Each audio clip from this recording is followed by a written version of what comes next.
Hello guys, welcome back to my channel. চলে এসেছি আজকে একটি মজাদার রেসিপি নিয়ে। রেসিপিটি হলো আলুর দম। তো চলুন দেখে নেওয়া যাক কিভাবে আলুর দম বানাবো। আলুর দম বানানোর জন্য ফার্স্টে আমি গ্যাস ওভেনে একটা কড়াই দিয়ে কড়াইটা গরম করে ভালো করে তেল দিয়ে দিয়েছি 3 টেবিল স্পুন। তারপর আমি সিদ্ধ করে রেখেছিলাম আগে থেকে আলুগুলো, সে আলুগুলো খোসা ছাড়িয়ে নিয়ে আলুগুলোকে ছেড়ে দিচ্ছি তেলের ভিতরে, দিয়ে একটু হালকা লবণ দিয়ে দিয়েছি, দিয়ে একটু ভাজা ভাজা করে নেব 3 মিনিটের মতো। আলুটা একটু লাল লাল হয়ে গেছে দেখুন। তো আর একটু লাল লাল ভালো করে করে নিয়ে আমি আলুগুলোকে তুলে নেব। এক সাইড অনেকটাই ভাজা হয়ে গেছে। তো দেখুন আলুগুলো লাল লাল হয়ে গেছে। এবার আমি আলুগুলোকে তুলে নিচ্ছি একে একে। তারপরে এখানে আবার 2 টেবিল স্পুন তেল অ্যাড করে দিয়ে এখানে ফোড়নের জন্য আমি জিরে আর শুকনো লঙ্কা দিয়ে দিয়েছি আর 2টো এলাচ দিয়ে, তারপরে একটু তেজপাতা দিয়ে দিলাম, দিয়ে ভালো করে একটু নাড়াচাড়া করে দিয়ে একটা গোটা পেঁয়াজ কেটে রাখা ছিল সেটাকে দিয়ে দিয়েছি।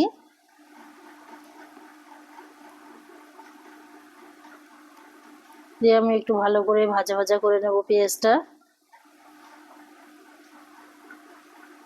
তো 2 মিনিটের মতো ভালো করে ভাজা করে নিয়ে এখানে আমি একটা টমেটো পেস্ট দিয়ে দিলাম, দিয়ে আবার একটু নেড়ে চেড়ে দিচ্ছি মশলাটা যাতে নিচে না লেগে যায়।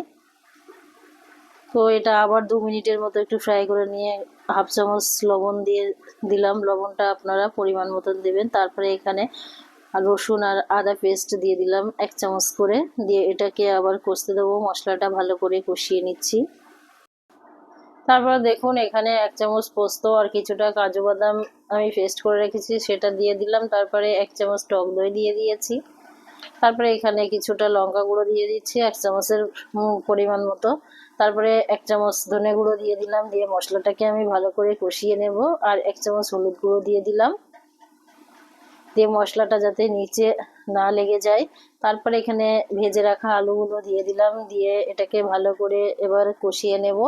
তো এখানে আপনারা বন্ধুরা চাইলে মশলা অন্য মশলা ব্যবহার করতে পারেন, যেমন ম্যাগি মশলা।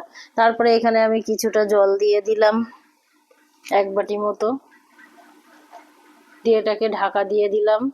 5 মিনিট পরে দেখলাম যে আমার আলুর দম রেসিপিটা প্রায় হয়ে এসেছে। তারপরে কাঁচা লঙ্কা দিয়ে দিলাম 3টে এখানে, আর আপনারা চাইলে ধনে পাতাও দিতে পারেন। তো আমি এখানে দিইনি ধনে পাতাটা, যেহেতু আমার ছিল না। তো আমার এই ভিডিওটি দেখে যদি আপনাদের ভালো লেগে থাকে তাহলে লাইক, কমেন্ট ও শেয়ার করবেন। আর এই নিউ কিচেন চ্যানেলে নতুন হয়ে থাকলে চ্যানেলটি সাবস্ক্রাইব করবেন। Tata, bye bye.